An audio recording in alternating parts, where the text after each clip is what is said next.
ఏపీకి ప్రత్యేక హోదా సాధించడంలో సీఎం జగన్ విఫలమయ్యారని కాంగ్రెస్ నేతలు విమర్శించారు. ఏపీకి ప్రత్యేక హోదా కేవలం కాంగ్రెస్ పార్టీతోనే సాధ్యమని వారు తెలిపారు. రానున్న ఎన్నికల్లో జగన్ కు ఓటేస్తే బీజేపీకి ఓటు వేసినట్లేనని కాంగ్రెస్ నేతలు ప్రచారం చేస్తున్నారు. శ్రీకాకుళంలో కాంగ్రెస్ నేతలు ఎన్నికలకు సమాయత్తమవుతున్నారు. ఈ నేపథ్యంలో వైసీపీ, టీడీపీ, బీజేపీలపై విమర్శలు గుప్పించారు. శ్రీకాకుళం పార్లమెంటరీ అభ్యర్థి పేడాడ పరమేశ్వరరావు, టెక్కిలి అసెంబ్లీ కాంగ్రెస్ పార్టీ అభ్యర్థి డాక్టర్ కిల్లి కృపారాణి విలేకరుల సమావేశం ఏర్పాటు చేశారు. దేశంలో బీజేపీ మతోన్మాదాన్ని ప్రోత్సహిస్తూ పరిపాలన సాగిస్తుందని పేడాడ పరమేశ్వరరావు విమర్శించారు. ఈ పరిపాలన దేశ మనుగడకే ప్రమాదకరమని ఆవేదన వ్యక్తం చేశారు. పాత్రికేయ మిత్రులారా, 2024 సార్వత్రిక ఎన్నికలు అన్నటువంటివి దేశ భవితవ్యాన్ని దిశానిర్దేశం చేసేటువంటి ఎన్నికలు. పెట్టుబడిదారులు, మతోన్మాద శక్తులు కుమ్మక్కై ఒకవైపు, ప్రజాస్వామ్య శక్తులు, లౌకిక శక్తులు మరోవైపు ఈ ఎన్నికల్లో రంగప్రవేశం చేసి పోరాటం చేస్తున్నటువంటి ఎన్నికలు కాబట్టి దయచేసి ప్రజలందరికీ మేము ఇండియా కూటమి తరపున ఈరోజు విన్నవించుకునేందుకు, మా విన్నపాన్ని తెలియజేసేందుకు ఇక్కడ పాత్రికేయుల సమావేశాన్ని ఏర్పాటు చేయడం జరిగింది. ఈ ఎన్నికల్లో టెక్కలి నియోజకవర్గం నుంచి శాసనసభ స్థానం నుంచి గౌరవనీయులు శ్రీమతి కిల్లి కృపారాణి గారు ఇండియా కూటమి తరపున కాంగ్రెస్ పార్టీ అభ్యర్థిగా ఇండియా కూటమి మద్దతుతో ప్రజలందరి కోరిక మేరకు ఆమె రంగప్రవేశం చేస్తున్నారు.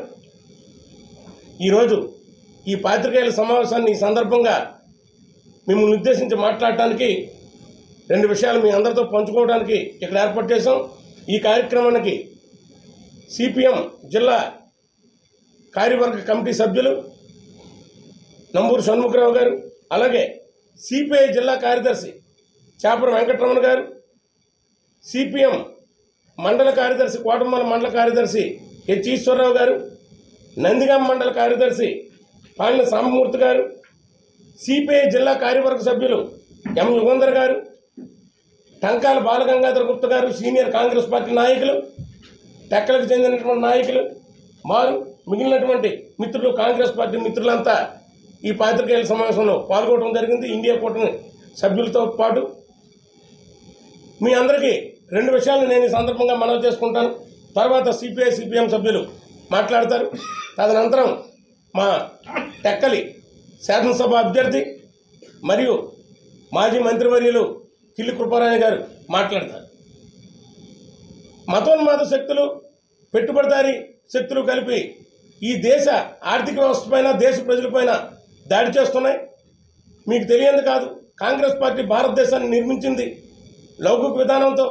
భారత రాజ్యాంగం ప్రకారం పరిపాలన చేసి అన్ని వ్యవస్థలకి స్వతంత్రాన్ని ఇచ్చి కాంగ్రెస్ పార్టీ ఈ దేశాన్ని నిర్మించి ఈరోజు పరిపాలిస్తుంటే, గత 10 సంవత్సరాలుగా మోడీ ఆధ్వర్యంలో ఉన్నటువంటి మొత్తం యంత్రాంగం, ఏదైతే విధ్వంసం చేసేటువంటి యంత్రాంగం దేశం మొత్తాన్ని ప్రైవేటీకరణ చేసి పరిపాలన చేస్తుంది. మతాన్ని బూచిగా చూపించి ప్రజల్లో ఉన్నటువంటి మతాన్ని రెచ్చగొట్టి పెట్టుబడిదారుల వైపు దోపిడీ చేస్తున్నారు. ప్రజల్ని మతాన్ని వైపు మళ్లించి పేద ప్రజల్ని మతోన్మాదంలో ముంచి వారు పరిపాలన సాగించాలని చూస్తున్నారు. ఇదే విధానం కొనసాగితే భారతదేశం అతి కొద్ది రోజుల్లో మతోన్మాద దేశంగా, అతి పేద దేశంగా తయారవుతుంది. ఇప్పటికే ప్రపంచంలో అత్యంత అప్పులు చేసినటువంటి దేశంగా తయారైంది. మరోవైపు రాష్ట్రంలో కూడా పరిస్థితి మరింత అధ్వానంగా ఉంది. ఈరోజు రాష్ట్రంలో బీజేపీకి ఓటు వేసినట్టే, కాంగ్రెస్ ఎన్డీఏ కూటమికి మినహా ఎవరికి ఓటేసినా బీజేపీకి ఓటేసినట్టే అన్నటువంటి పరిస్థితులు తలెత్తాయి. ఎందుకంటే ఏదైతే ఈరోజు బీజేపీ కూటమి చంద్రబాబు నాయుడు, అలాగే పవన్ కళ్యాణ్, బీజేపీ కలిసి ఏర్పాటు చేసినటువంటి కూటమిలో మొత్తంగా భాగస్వామ్యం చేసి వాళ్ళు ఓట్లు అడుగుతున్నారు. ఆ కూటమికి ఓటేస్తే బీజేపీకి ఓటేసినట్టే. అదేవిధంగా మరోవైపు జగన్ పార్టీకి మనం ఓటేసినా సరే, ఏ ఒక్కరు ఓటేసినా సరే అది కూడా పరోక్షంగా బీజేపీకి చేరుతుంది. ఈ రాష్ట్రంలో 25 పార్లమెంటు స్థానాలకు 25 పార్లమెంటు స్థానాలు బీజేపీకి ఏమాత్రం బలం లేకుండా చేజిక్కించుకుంది. గత 5 సంవత్సరాల కాలంలో మీరు చూశారు. రాష్ట్ర ప్రయోజనాలు దెబ్బతున్నాయి. ఒక్కటంటే ఒక్కటి కూడా నెరవేరలేదు. ప్రత్యేక తరహా ఆంధ్ర రాష్ట్రానికి ప్రత్యేక ప్యాకేజీ కానీ మనం ఉత్తరాంధ్రకి, అలాగే మనకు ఉన్నటువంటి మన హక్కులు కానీ, కనీసం విశాఖ స్టీల్ ప్లాంట్ కానీ ప్రైవేటీకరణ కానీ ఆపలేకపోయారు. పోలవరానికి జాతీయ హోదా రాలేదు. కడపలో ఉక్కు ఫ్యాక్టరీ రాలేదు. ఎటువంటి విభజన హామీలు అమలు జరగలేదు. మన శ్రీకాకుళం జిల్లాలో కూడా సమస్యలు అలాగే ఉన్నాయి. టెక్కల్ నియోజకవర్గానికి వచ్చి సమస్యలు అలాగే ఉన్నాయి. కేటాయించిన నిధుల్ని తీసుకెళ్ళిపోయారు తిరిగి మనకు ఆఫ్షోర్ ప్రాజెక్టుకి. ఈ విధంగా ఉంది. జిల్లాలోను, రాష్ట్రంలో, దేశంలో విధ్వంసకర పాలన సాగిస్తుంది. కనుక మీడియా ద్వారా మేము ప్రజలందరికీ విజ్ఞప్తి చేస్తున్నాం. ఈరోజు హస్తం గుర్తుకు ఓటు వేసి కాంగ్రెస్ పార్టీని, అలాగే ఇండియా కూటమి బలపరిచినటువంటి పార్టీని మీరు సపోర్ట్ చేసి గెలిపించవలసిందిగా మేము ప్రార్థిస్తున్నాం. హస్తం గుర్తుకు ఓటేసి కృపారాణి మేడం గారికి కాంగ్రెస్ పార్టీ అభ్యర్థిగా టెక్కల్ నియోజకవర్గం నుంచి, అదేవిధంగా శ్రీకాకుళం పార్లమెంట్ నుంచి పోటీ చేస్తున్నటువంటి పేడారు పరమేశ్వరరావు నన్ను గెలిపించవలసిందిగా ప్రజలందరికీ విజ్ఞప్తి చేస్తున్నాం. ఇప్పుడు సిపిఎం నాయకులు మాట్లాడతారు. షణ్ముఖరావు ఈ ప్రాంతంలో చాలా పేరు సంపాదించి ప్రముఖ వైద్యులుగా డాక్టర్ రామ్మోహన్ రావు గారు, అలాగే డాక్టర్ కిల్లి కృపారాణి గారు ఈ ప్రాంతంలో వైద్యులుగా ఉంటేనే ఎన్నో సేవలు అందించారు. మంచినీటి సమస్య ఆ రోజు చుక్క నీటి కోసం వెలవెల్లాడుతున్నటువంటి పరిస్థితుల్లో ఈ ప్రాంతానికి నీరు అందించారు.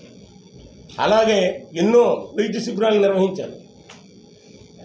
ఆ రోజు రాజకీయాల్లోకి రాకుండానే ప్రజాసేవ చేసి కాంగ్రెస్ పార్టీలో ఎంపీ స్థానం నుంచి విజయం సాధించి పార్లమెంట్లో మంచి పాత్ర పోషించి కేంద్ర మంత్రివర్యుల స్థాయికి ఎదిగారు. ఈ ప్రాంతంలో ఎన్నో సమస్యలను పరిష్కరించారు. నాటి నుంచి నేటి వరకు ఆమె మంత్రివర్గంలో ఉన్నా, లేదు ఇతర పార్టీల్లోకి వెళ్ళి చేత్కరించబడినా ఆమె ప్రజలను వదలలేదు, ప్రజలను విడిచిపెట్టలేదు.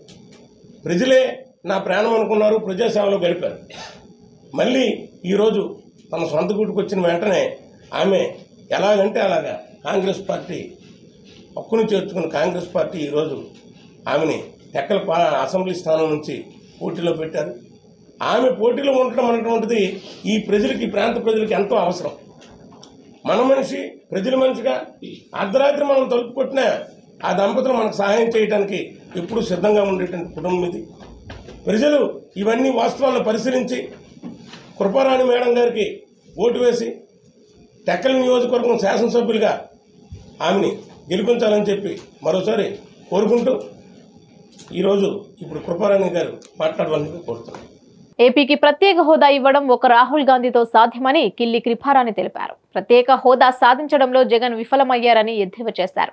ఏపీలో సిపిఎస్ రద్దు చేస్తామని హామీ ఇచ్చి ప్రభుత్వ ఉద్యోగాలను మోసం చేశారని విమర్శించారు. అలాగే విభజన చట్టంలో హామీలను నెరవేర్చడంలో జగన్ పూర్తిగా విఫలమయ్యారని విమర్శించారు. నవరత్నాల్లో మద్య నిషేధం చేస్తామని చెప్పిన జగన్ నాసిరకం మద్యం ప్రవేశపెట్టి ప్రజల ఆరోగ్యాలతో ఆటలాడుతున్నారని విమర్శించారు. నేడు ఇండియా కూటమి తరఫున శ్రీకాకుళం పార్లమెంటరీ నియోజకవర్గ అభ్యర్థి గౌరవనీయులు పేడాడ పరమేశ్వరరావు గారు, అదేవిధంగా సిపిఎం నాయకులు, సిపిఐ నాయకులు, గౌరవ పాత్రికేయులకు, ఎలక్ట్రానిక్ అండ్ ప్రింట్ మీడియా సోదరులకు భారత జాతీయ కాంగ్రెస్ పార్టీ తరఫున హృదయపూర్వకంగా నా నమస్కారాలు తెలియజేస్తున్నాను.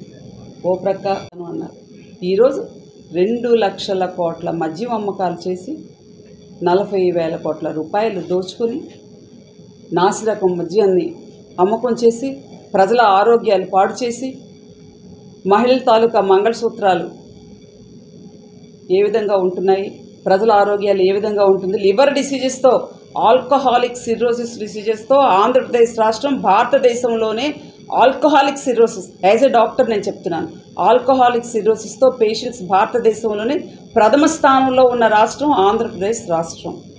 నవరత్నంలో ఒక రత్నం రాలిపోయింది కదా, అమ్మఒడి మరొక రత్నం, అద్భుతమైన పేరు. అమ్మఒడి అన్నది అద్భుతమైన పేరు. అమ్మఒడికి ఏం చెప్పారండి ప్రచారంలో? మీరు ఏం చెప్పారు? తల్లికి ఎంతమంది పిల్లలు ఉంటే అంతమందికి అమ్మఒడికి సంవత్సరానికి 15,000 రూపాయలు చొప్పున అమ్మఒడి ఇస్తామన్నారు. ఓకే, చాలా మంచి ఆలోచన. విద్యారంగాన్ని అభివృద్ధి చేయడం కోసం మీరు అనేకమైన రిఫార్మ్స్ తీసుకున్నారన్నారు, మేము ఒప్పుకున్నాం. ఏం చేశారు? అమ్మఒడి ఇప్పుడు ఏం చేశారు? అధికారంలోకి వచ్చిన తర్వాత పిల్లలు ఎంతమంది ఉన్నా అమ్మ ఒక్కతే కదా, ఒక్క పిల్లకే అమ్మఒడి ఇస్తామన్నారు. అంటే వీళ్ళు అమ్మఒడి కావాలంటే ఇప్పుడు అమ్మలు 2 3 ఉంటే ఇస్తారేమో. మరి పిల్లలు ఎంతమంది ఉన్నా అమ్మ ఒక్కతే అట. సో ఒకటే అమ్మఒడి ఇస్తా అన్నారు. ఎన్ని నిబంధనలు పెట్టారు అమ్మఒడికి? అమ్మఒడి ఉన్న విద్యార్థి తాలూకా తండ్రి క్యాబ్ నడపకూడదు, ఎందుకంటే 4 చక్రాల వాహనం. అమ్మఒడి ఉన్నోళ్ళు 200 యూనిట్స్ మించి కరెంటు కాల్చకూడదు. అమ్మఒడి ఉన్నోళ్ళు 2 సెంట్ల కంటే భూమి ఎక్కువ ఉండకూడదు. సంవత్సరానికి 1,20,000 ఆదాయాన్ని మించి ఉండకూడదు. ఇన్ని నిబంధనలతో ఆంధ్రప్రదేశ్ రాష్ట్రంలో 84 లక్షల మంది విద్యార్థులు ఉంటే వాళ్ళకి తెగ్గొట్టి 44 లక్షల మంది విద్యార్థులకు 15,000 ఇస్తానని చెప్పి అందులోనే వాష్రూమ్ ఫీజెస్, అందులోనే రికార్డ్ బాయ్కి, అందులోనే మొత్తం ఫస్ట్ ఇయర్ 15,000 ఇచ్చి తిరిగి వచ్చేటప్పటికి 13,000 చేశారు. సో ఇలా నవరత్నాలు ఒకదానికి రాలిపేశారు వైఎస్ఆర్ కాంగ్రెస్ పార్టీ ప్రభుత్వం. టీడీపీ ప్రభుత్వం అబ్రహం లింకన్ చెప్పారండి, when once you lose the confidence of fellow citizens you can never regain the respect and esteem అని అమెరికా ప్రెసిడెంట్ అబ్రహం చెప్పారు. ఒకసారి ప్రజాప్రతినిధి, ప్రజానాయకుడు అన్నవాడు ప్రజాస్వామ్యంలో విశ్వాసాన్ని కోల్పోయిన తర్వాత మరలా ఆ విశ్వాసాన్ని రీగెయిన్ చేయటం అన్నది చాలా కష్టం. చంద్రబాబు నాయుడు గారి పరిస్థితి, నేటి ప్రభుత్వం ముఖ్యమంత్రి జగన్మోహన్ రెడ్డి గారు, వైఎస్ఆర్ కాంగ్రెస్ పార్టీ ప్రభుత్వం ఇది. సో బటన్ నొక్కుతున్నాం అని సంక్షేమ కార్యక్రమాలని ఈరోజు వంట నూనె రేట్ ఎంత, పప్పుల రేట్ ఎంత, బస్ ఛార్జీలు ఏ విధంగా పెరిగాయి. గతంలో 200 రూపాయలు కరెంట్ ఛార్జ్ కట్టే పేదవాడు ఈరోజు కరెంట్ ఛార్జ్ ఎంత కడుతున్నాడు, విద్యుత్ ఛార్జీలు ఏ విధంగా పెరిగి.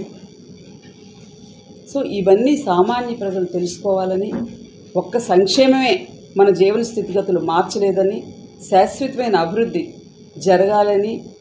సో ప్రకటిత పొత్తు ఒకరితో, అప్రకటిత పొత్తు ఒకరితో, బీజేపీ వారితో, నరేంద్ర మోడీ గారి కాళ్ళ దగ్గర మోకరిలే ఈ ప్రాంతీయ పార్టీలను విజ్ఞులైన ఆంధ్రప్రదేశ్ రాష్ట్ర ప్రజలు నమ్మొద్దని, ఈరోజు రాష్ట్రంలో ఎటువంటి విధానం కొనసాగుతుంది, గడిచిన కాలంలో ఎటువంటి పరిపాలన కొనసాగిందో బైరేజ్ వేసుకుని ప్రజాస్వామ్యంలో ప్రతి 5 సంవత్సరాలకు ఓటు అనే ఒక ఆయుధం డాక్టర్ బాబాసాహెబ్ అంబేద్కర్ గారు మన చేతిలో పెట్టారు.